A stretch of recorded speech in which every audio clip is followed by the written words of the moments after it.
Hello everyone, my name is Paul. Welcome back to the new news. I hope that you all are having a great day. I hope that everything is going well for you. I hope that you've had a wonderful evening and a wonderful Sunday. There's obviously a lot of stuff that's been going on throughout the world, and a lot of it isn't necessarily the greatest. A lot of it is stuff that's, conflicts and war and everything else that's going on throughout the world. And so I want to make sure, that we're able to give back to this.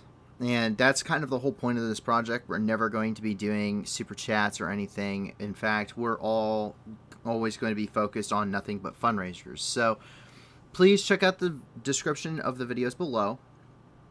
And please make sure that you're giving every one of them your attention, not just the ones that are going on for Ukraine, but also the other ones that are going on throughout the world, especially the stuff going on in Africa. I mean, the Horn of Africa is just really suffering right now. 90% of Somalia is dry.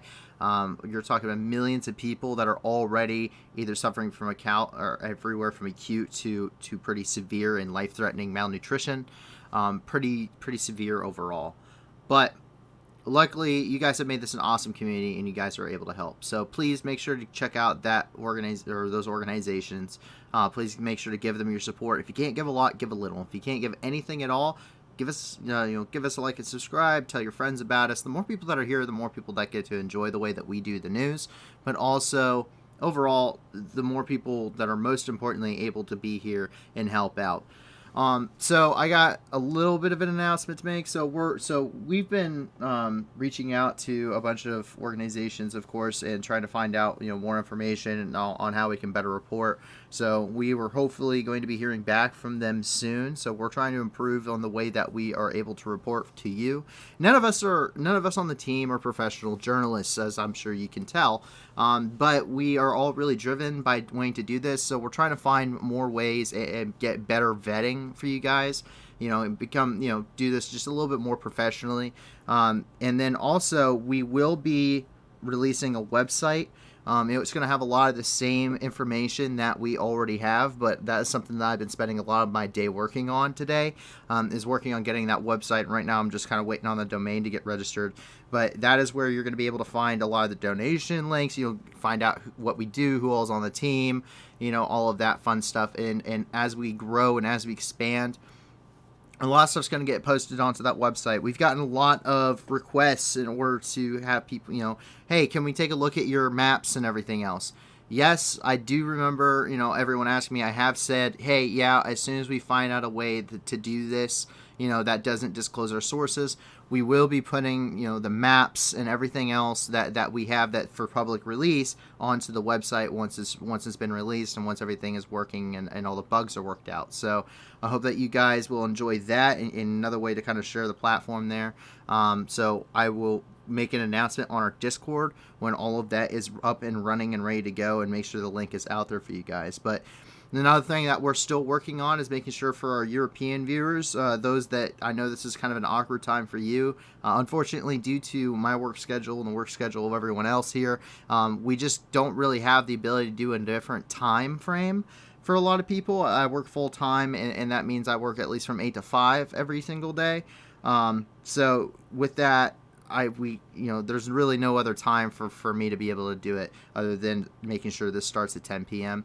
But we are still kicking around the idea of doing an earlier one. The issue is when the news comes out of everything, and we don't want to miss any of that for you guys. So we are still going to be looking at getting a different time frame for, say, a weekend where we do a special stream just for our European viewers. That could possibly be even a weekly thing. I don't know. We're just kicking around ideas, but there will be an earlier one so our European viewers can also enjoy the stream live instead of having to watch the rerun. So we still are tracking all of that stuff. We have listened to you guys, and we're trying to figure out how we want to do that. But that's it for the announcements regarding the channel, and without further ado, we're going to dive directly into the news. I'm sorry, guys. I'm having a hard time speaking English today. But oddly enough, there wasn't a lot of stuff coming out in the news today. In fact, the stuff that did come out, obviously, is those big stories, the big headliners. But really, most of our sources just weren't, there wasn't anything coming out. Most of the stuff is old information coming out from the 24th and the 25th. Made it very difficult globally to really get anything. But we did get some things here and there. We're actually going to start off here in Rivne. Rivne, we haven't heard from for a while, but there's been shelling all across the country of Ukraine today, in a pretty significant amount. And most of these are cruise and ballistic missiles that have been fired, and have hit different parts of Ukraine. The one here, a rocket attack in the city of Sarny here in Rivne, and that was as of yesterday. 4 people were killed and 9 citizens were injured. 2 of the victims are in critical condition. And that's coming from the press service of the Prosecutor General's office. As we jump up here, though, today there was pretty massive wide shelling again early this morning across the entire country from another cruise missile launch. And the missiles hit Kyiv. Several of them did, I should say. One at least impacted next to a kindergarten. And another one impacted into a residential high-rise. So the Russians stated that they fired these onto military targets. Neither of these are military targets, no matter what world you live in. These are all civilian targets. One person was killed. A 37-year-old man was killed in the blast that hit the apartment building. Many other people are injured. There are currently efforts to get them out, but a lot of them are currently buried under massive amounts of rubble and debris. One of the victims is a 7-year-old girl. Her mother is also injured, and as of the time that we got this information, her mother was still trapped underneath the rubble. They knew where she was, and they were working on trying to cut her out. But this is coming, and this is a quote from the press service of the State Emergency Service of Ukraine. Quote, due to the Russian shelling in Shevchenevsky district of Kyiv on June 26th, 6 citizens were injured, including 1 child, and 1 was killed. A local residential building and a building of a kindergarten were damaged. End quote.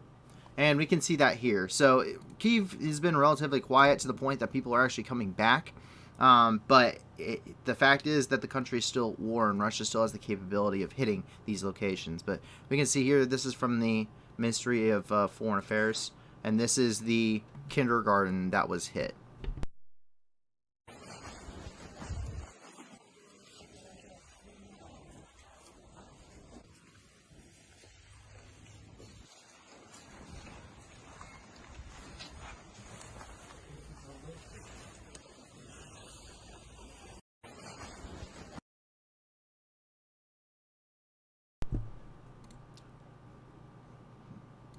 So these are some photos of the residential building that was hit today. We've seen a lot of photos and videos of this, including some drone footage from the overhead. The entire top of the building is absolutely gone. It is completely destroyed. And this building took a direct hit by a Russian cruise missile. They believe it's an aircraft launch KH-55 is what may have struck this. There were videos of one flying over other parts of the country en route earlier today, but we couldn't confirm that this was the same missile or even the same strike. The man who was killed in the missile strike, the 37-year-old man, was the father of the girl. So he was killed in this strike. Her mother, as we know, is injured, and as of the time of reporting, was still buried under rubble, but they didn't know where she was. And this is that 7-year-old girl. Another individual that was actually injured in this strike. So this little girl is alive. She was taken to the hospital. In fact, President Zelensky even noted this. But another individual that was also injured in this strike. So one of them was actually a Russian. She was a Russian who lived in Ukraine. She was living in this apartment building. She was also injured during this strike because she was living in this apartment. Another woman who was living here was also someone who had just fled from Severodonetsk. She fled to Kyiv with her dog, and her cat. And she had just moved into this apartment building when it was immediately struck by a Russian cruise missile. So not only did she have to flee her home in Severodonetsk as a result of the war, but now she's come to Kyiv, which is supposed to be relatively safe, and she couldn't even escape the war there.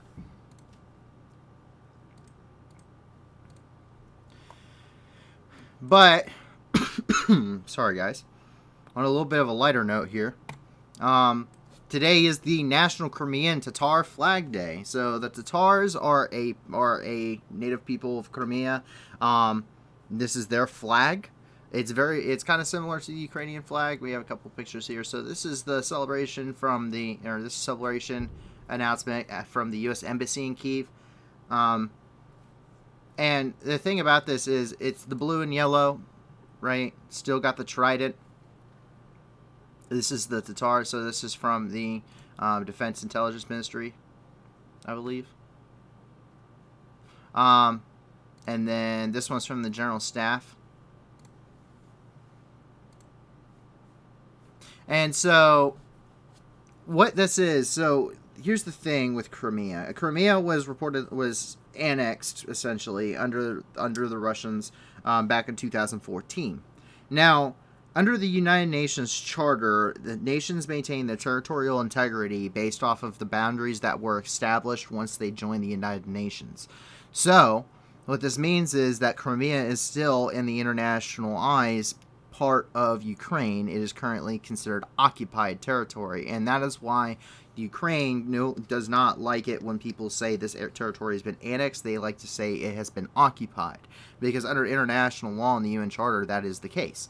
This is the same case of the Luhansk and Donetsk regions, and now Kherson. So these areas are all considered occupied, no matter if they have had referendums or not. So they maintain territorial sovereignty and integrity, unless otherwise decided by the nation itself, which Ukraine is not willing to give up those territories.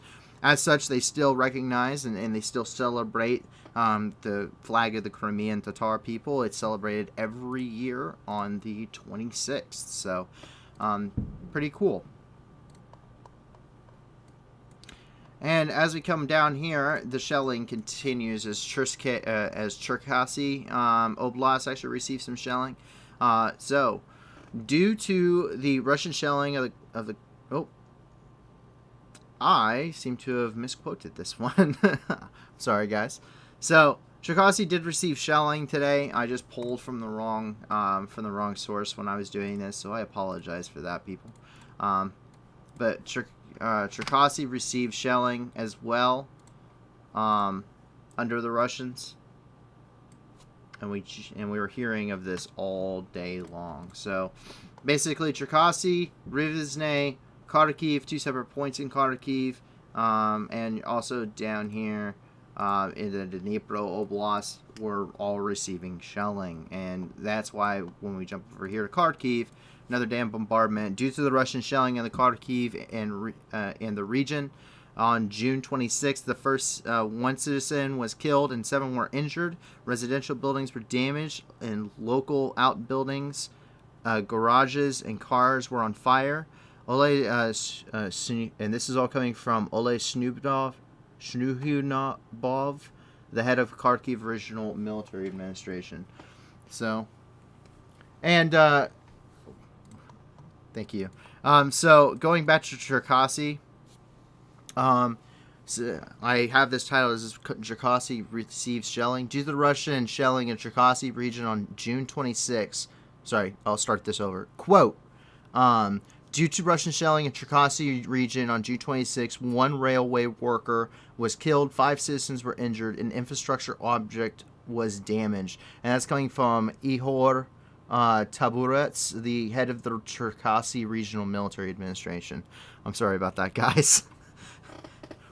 Once again, we're not professional journalism, or we're not professional journalists. We started this project as just wanting to do good in the world, and obviously we wanted to make something happen with this, and there are other individuals doing this very similar concept, but we don't believe that they're doing it. They seem to be doing it for the money and not for the cause, and that's really the difference in ideology there. So once again, sorry, I'm a human, we make mistakes. I don't know what to tell you, but hopefully you guys did get that. Anyway, but so Kharkiv received bombardment in the city and within the region itself. And up here, it's a pretty small community in this city. This is Derhashi. Sorry if you can hear fireworks. It sounds like a war zone outside my house, and it has all day long, and it bothers the hell out of me. But Anyway, Dorochi is not a small city. It's not a large one, but it's not the smallest either. But it is a pretty tight knit, rather smaller community compared to what many of us would be accustomed to. And, quote, since the beginning of Russia's full-scale war against Ukraine, Russian aggressors have killed more than 100 and have injured more than 200 Ukrainian citizens of the Dorochiv community in the Kharkiv region. This is coming from Vyacheslav Zadorenko, the mayor of Dorochiv.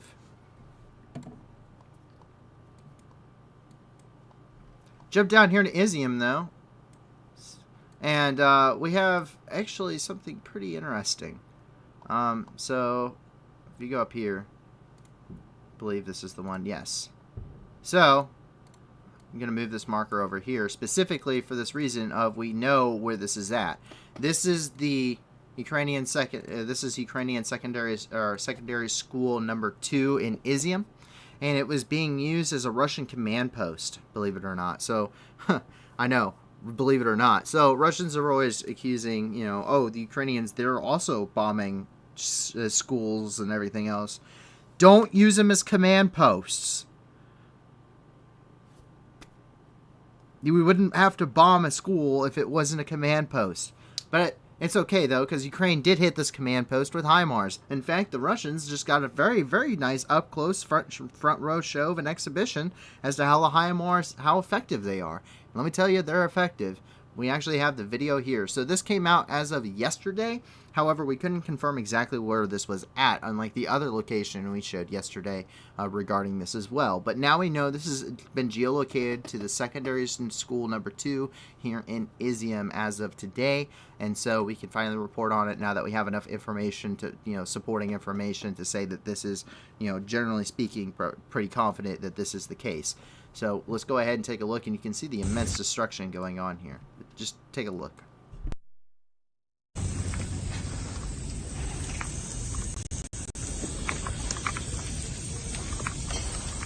Все. Смотри.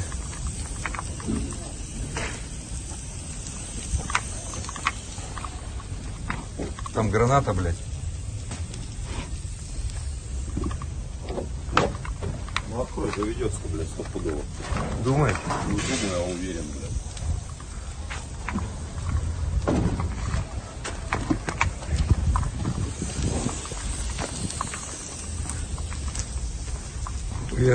Бак. Как он... Бак пробил? Да. Куда она? What's the matter? Did someone blow up your car? God damn it. The Russians, they're sitting there and walking like, wow, how could we be hit? Well, we have the Ukrainians have new toys, and they like their new toys. Their new toys are very long range, and their new toys are very, very accurate. So that means that, Russian targets beware, because the HIMARS outranges basically every other artillery system that's currently employed on either side right now.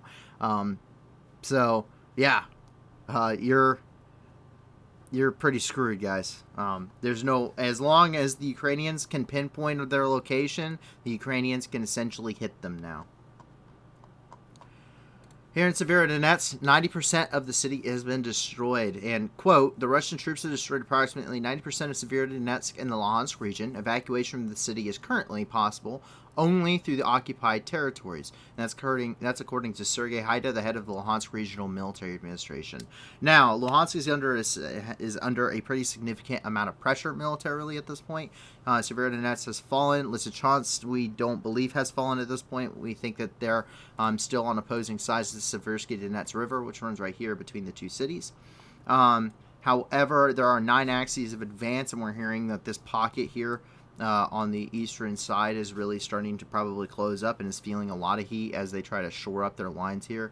But there's 9 axes of advance that the Russians are currently pushing the region on, and at this point, Ukrainian troops are just trying to prevent themselves from becoming encircled, which would be a significant amount of the Ukrainian military encircled and basically destroyed by overwhelming Russian forces should it become that dire. But at this point, that is not the situation we find ourselves in. and hopefully things should be improving here shortly as Ukrainian forces have retreated to better defensive positions. Once again, the front was rather quiet. There was just not a lot of stuff coming out. In fact, the shelling all across the country, it seems to have been more of a day of terror than anything else. So as we jump over here to all the way over into the Dnipro Oblast, we can see that 2 were injured here in Dnipro. Here it's specifically in the city of Zelenodolska. Quote, due to the Russian shelling in the Zelenodolska community in the Dniprovitsk region, on June 26, 2 people were injured, a man and a woman. A local high-rise buildings and the recreation center, the post office buildings were damaged. And that's coming from Valentin Reznichenko, the head of the Dnipropetrovsk Regional Military Administration. But down here in Kherson, we see more partisan activity. So thankfully, Russia loves to report on this kind of stuff. They call them terrorist attacks. They're not terrorist attacks, they're partisans because they're occupied. But more partisan activity has been reported in the Kherson thanks to the Russian state media. And basically, this is because one of the employees of the Kherson occupational government, Irina Makhneva, stated that unknown persons had set fire to her car. And we can see that here in their news articles. So this is from RIA Novostorovia.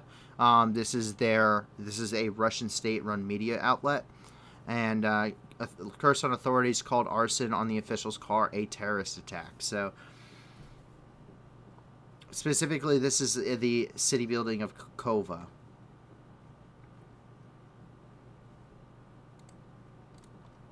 So more partisan activity, not bad.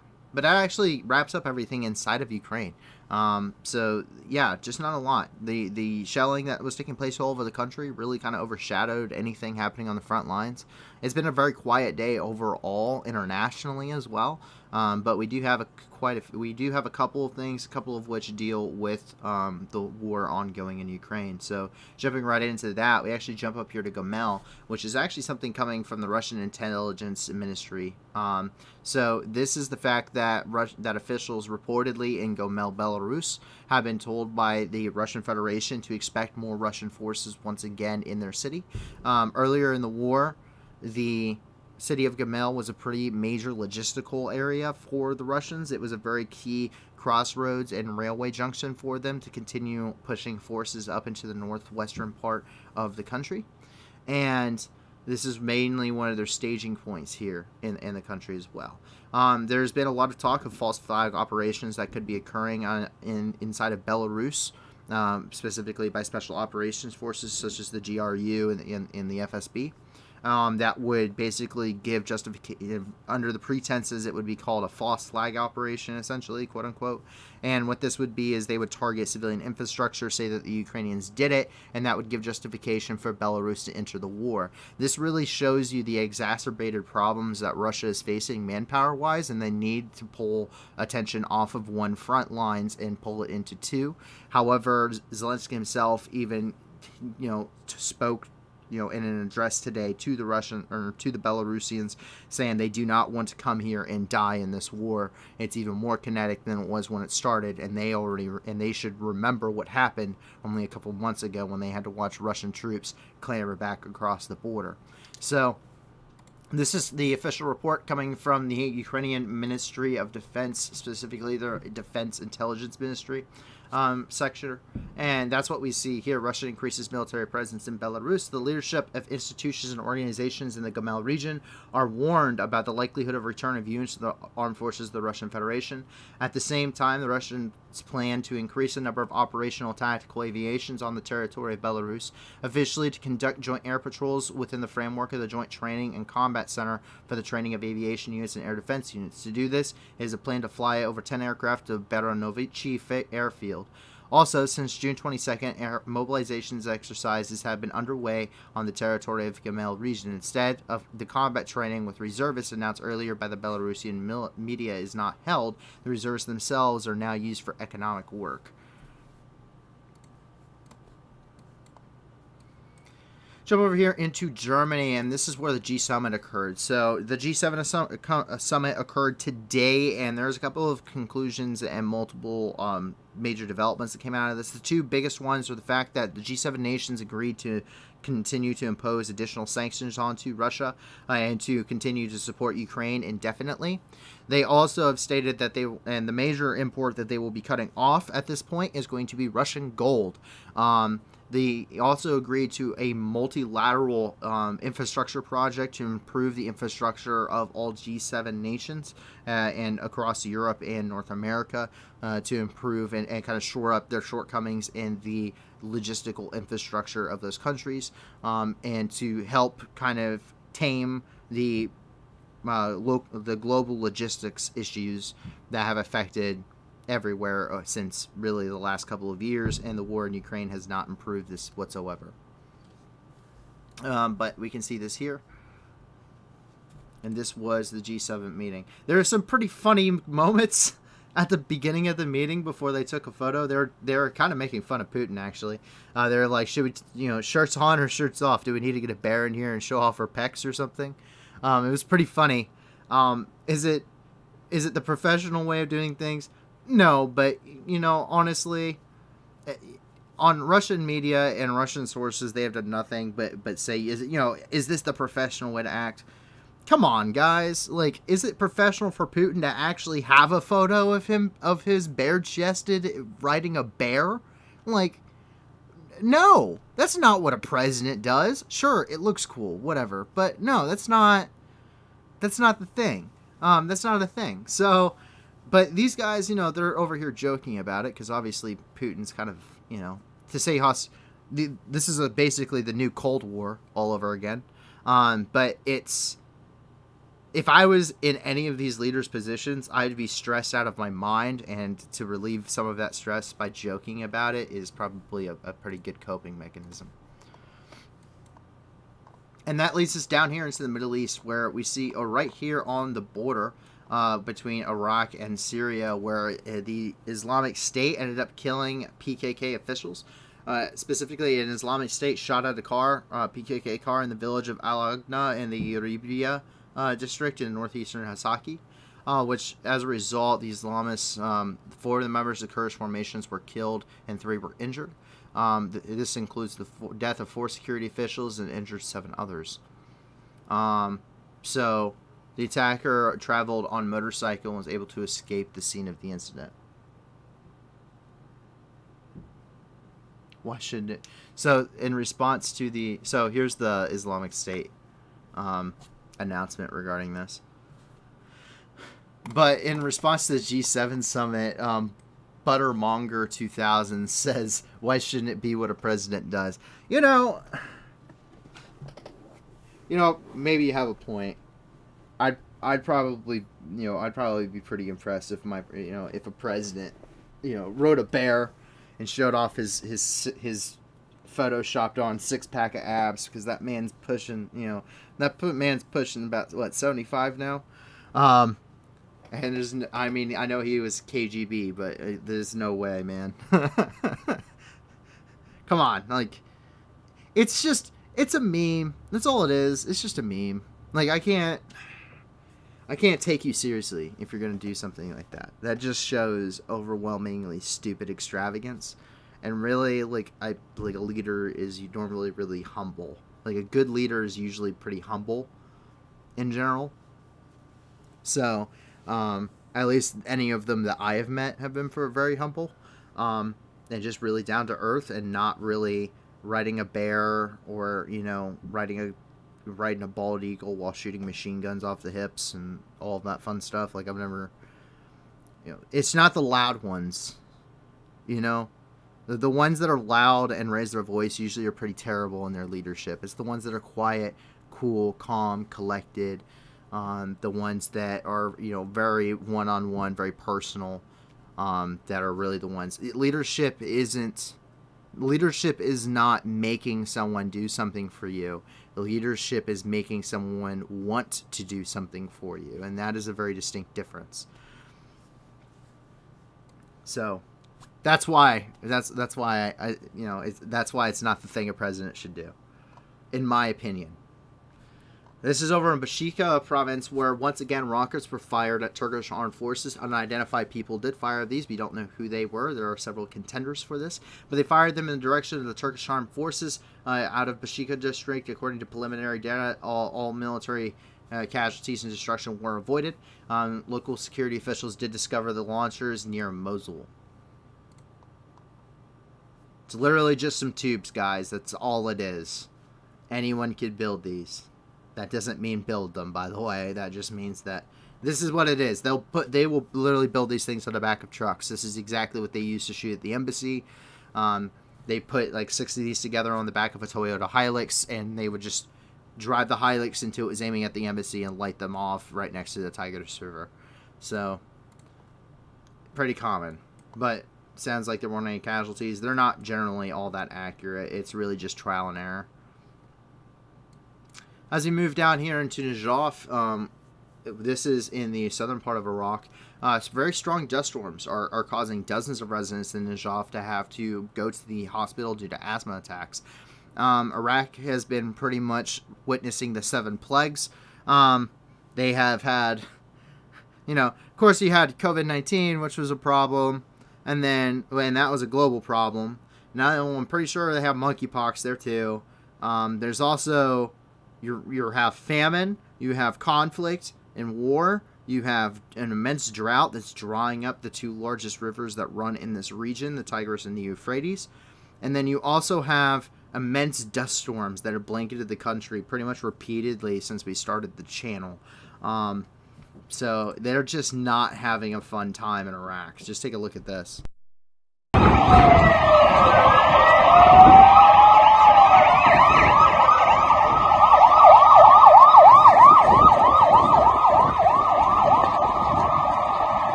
That sucks.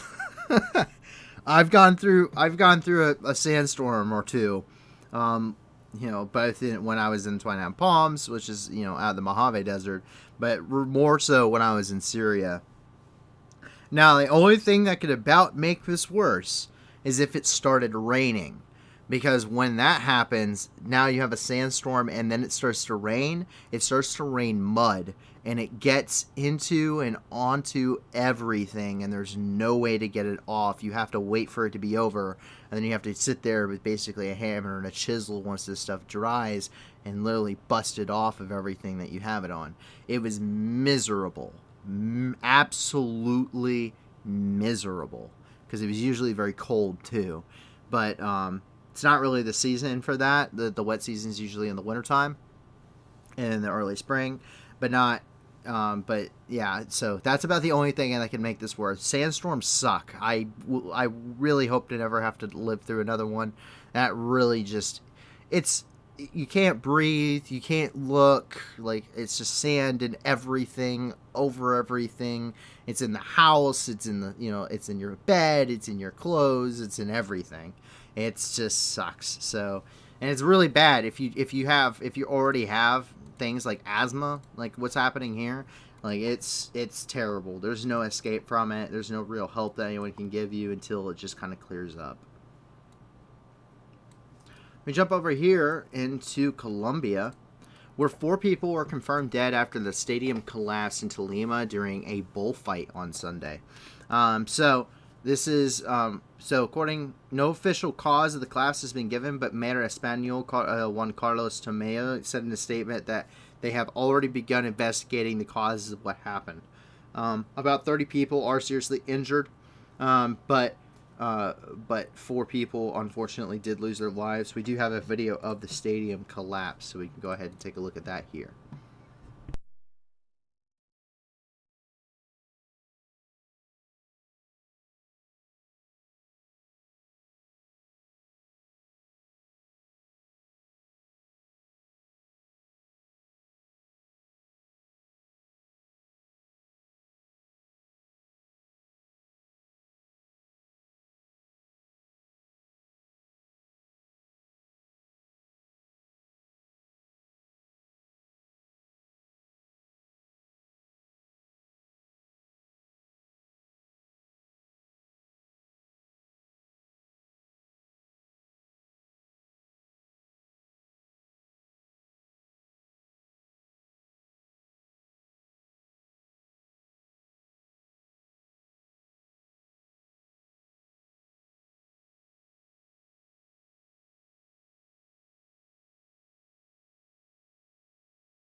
So obviously not really up to code, but that is pretty unfortunate. Nonetheless, I hope, I'm sorry for obviously for the 4 losses, 4 people who lost their lives, but I hope the 30 people in that have a pretty safe and fast recovery there. Up in New York, a car drove into a crowd of pedestrians at high speed. A 67-year-old woman died, according to the local media, and 4 people were injured and hospitalized with serious injuries, one of them being an 8-year-old child. That child is in critical condition. Another person received minor injuries. The individual was arrested, but no motive was given at this point. And you can see where that vehicle ended up slamming into a, looks like a bus stop.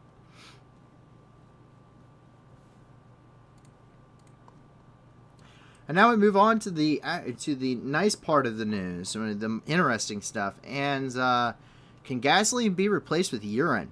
So scientists allowed the replacement of gasoline with human urine, and the researchers found that the ammonia from the bioresource does not release carbon when burned. It releases an energy faster and is cheaper than gasoline. So this is according to the Danish company Man Energy Solutions, and is already engaged in the creation of an engine that would run on a new biofuel. The company plans to achieve the first results in 2024. So, I don't really think I would want to take a leak in my gas tank in order to keep going, but it's an interesting concept. If it works, I mean, it works. If it, it goes back to the old saying, if it sounds stupid but it works, it's not stupid. And considering, there's how many people are on the planet? Almost 8 billion now, over 8 billion, something crazy like that. It's like 7.8 billion or something. And how much, just sanitary needs, go with this. If you could run it off of that alone, I mean, that is 100% a replenishable resource. Like 100% like renewable. As long as we don't annihilate each other off the face of the earth, which is, everyone talks about nuclear weapons would, be the end of humanity. Probably not, believe it or not. It probably wouldn't be the end of humanity, but humans are a renewable resource, and so is anything what we end up producing, which would be that. So, I guess if it works and it cuts out oil and carbon emissions, I'm okay with it. And over here in the Maldives, they're building an island. Why are they building an island? A floating city, I should rather say. The floating city for about 20,000 people is going to be built because 80% of the surface of the Maldives is less than 1 meter above sea level.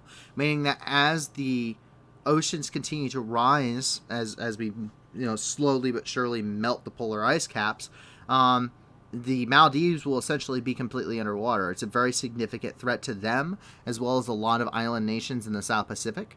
And so, as a result, they're coming up with solutions for this. The floating city is the solution in case of rising ocean levels. And according to the plan, it will have 5,000 houses, schools, shops, and the city will accommodate 20,000 inhabitants. Prices start at $150,000, and the project will be ready in 2027. They've released a short video kind of regarding what the outlook is, what it will be looking like when they're completed. So let's take a look.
So a pretty cool short little video that they have put together. I'm not a big fan of the CGI, but I mean it's a cool concept. There's some questions I have about it that I probably don't have an answer yet, and I think that might be part of the problem that they're gonna run into.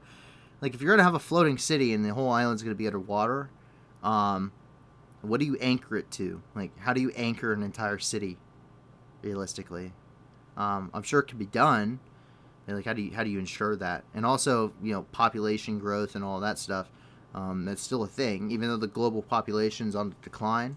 Like how do you, even though it's on the decline and overall some regions are still seeing population growth. How do you really keep that down in order to make sure you don't run out of space, especially if you're building it inside of an island, inside of inside of an area you have really constrained yourself until that.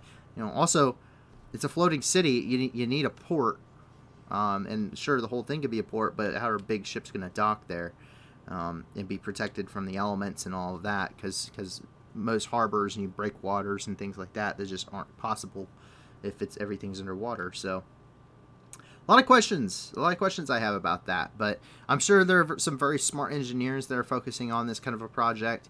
And it'd be really interesting considering, it's a very interesting approach overall. I think it's a really good idea considering the predicament the Maldives specifically find themselves in. And I think it's really good that they're having the foresight to think of these long-term effects that are going, globally, especially with the environment that's going to force them into a position where they don't want to find themselves. They need to act, and they should have acted 10 years ago. They're thinking we need to act now for what's going to happen 10 years from now or 30 years from now. So very, very good on the part of their government and on the part of them trying to figure that out ahead of time. But with that's actually all of the news in the world today. So like I said, not a lot of stuff. A lot of this stuff was old. It was from, a lot of the sources, the last thing that they were putting out was from the 24th, 25th. I heard some interesting things globally today that I can't verify independently. One of the things that I saw a lot on Russian news media channels was the fact that Ibrahim Kalin, who is the spokesperson of Turkey, the president of Turkey, stated that they would not be supporting sanctions that NATO would be imposing, as well as talking about vetoing and everything else. I mean, it makes sense, but I also, and we follow Ibrahim Kalin, the president of Turkey, Erdogan. We follow the Ministry of Foreign Affairs, the Office of the President, the Parliament of Turkey. We follow all of that, and none of them had any of that information on there. There was no releases. There was no, official statements. There wasn't even any like retweets or anything of that nature of, that interview, which is pretty common. Ibrahim Kalin usually likes to retweet the stuff that he gives the interviews for, and to reiterate his statements to social media. So I didn't see any of that today, and so I'm hearing we hear a lot of stuff, but unfortunately not all of it is something that we can confirm. And now that we've started branching out and we're getting more and more sources and improving those sources, a lot of it is stuff that we just can't. We don't want to be able to say, hey, this is happening, because we know if it's not. And so that's a good place to be at here, and trying to do this professionally, but it's also kind of poor for you guys, because that means that obviously there's not as much news today. But nonetheless, I hope that you guys have enjoyed. I know that I know that it's a little bit lacking today, but that's usually a good thing. Unfortunately, a lot of the stuff in the news is generally not good things that make the news. That's why we specifically look for something good or interesting every single day to kind of break up the monotony of just, war and famine and pandemic and everything else. So with that, a lot of things are pretty bad. But luckily, you guys have built an awesome community and have allowed us to be the news that can give back. So please check out the description below, because with your continual support, you'll be able to help the very same people that we talk about here on the channel. Once again, we're never doing super chats. We're never doing any of that stuff. We're never pushing merchandise. We're only ever going to be doing this for supporting organizations. Once we get large enough, we're going to be putting a fundraiser on every single stream we do, regardless of what's happening. We won't be doing any of this for like personal monetary gain. All of this is going either back directly into the channel or to helping the helping people throughout the world, and that's the important thing. So please continue to show all those organizations in the description your support. If you can't give a lot, give a little. If you can't give anything at all, give us a like and subscribe. Let your friends know about us. The more people that come here, the more people that can not only just support the channel, and we want to see this grow, of course, but as we see this grow, this means more people here to help us support the world and support people in the world that direly need our help. So don't just check out Ukraine, of course. Ukraine is a big topic. Please show them a lot of support. But also look at the places that, because of the war in Ukraine, aren't getting as much, as much love and attention as they need to.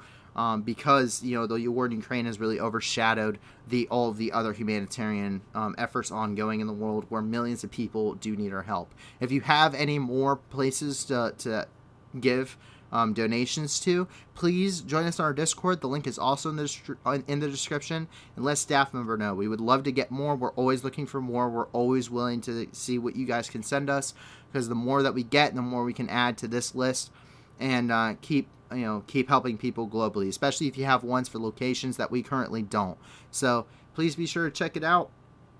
Join us on the Discord. Let us know, hey, come check it out. Check us out. Talk about what's going on in the world. Keep it civil, of course. Keep it open-minded, but come and, hang out with us and chat with us. But other than that, I hope you guys have a wonderful night. We will not be streaming tomorrow. Tomorrow is our day off. We take Mondays off for those that haven't joined us before. That way, because we're human beings, and I'm not a robot, and no one else on the team is. So we will not be streaming tomorrow, but we will be, active on the Discord and chat, and we'll be probably working on the website again to get that up and running for you guys. So make sure to check us out on Tuesday night. I hope that you guys have a wonderful Monday and Tuesday. I hope you have a wonderful rest of your night. Please remain safe, and I hope that you, your family, and your friends remain safe. If not, I hope that you find that safety and security in the near future. There's enough terrible things going on in the world. I really don't want any of my viewers dealing with any of them. So I hope that you guys have a wonderful Monday. Hope it's not too hectic at work for you guys, or school, depending on what you're going on. We are coming up on that 4th of July day weekend if you're in the United States. So we're probably going to have to work out a little bit of a weird schedule for that too. Especially, I have a hard time dealing with fireworks and crowds and stuff. So I won't be doing anything, but we'll see if we'll be doing the stream just because of noise issues due to what sounds like a war zone going on outside. But please enjoy the rest of your night. We will hopefully see you back on Tuesday, and I will make some announcements onto the Discord if we get the website up and running. So I hope that you guys will come over there and join us, and hopefully we'll see you once again on Tuesday at 10 p.m. Eastern Time, 9 p.m. Central. I'll talk to you guys later. My name is Paul from the New News, and have a wonderful night and a wonderful start to your brand new week. Night, guys.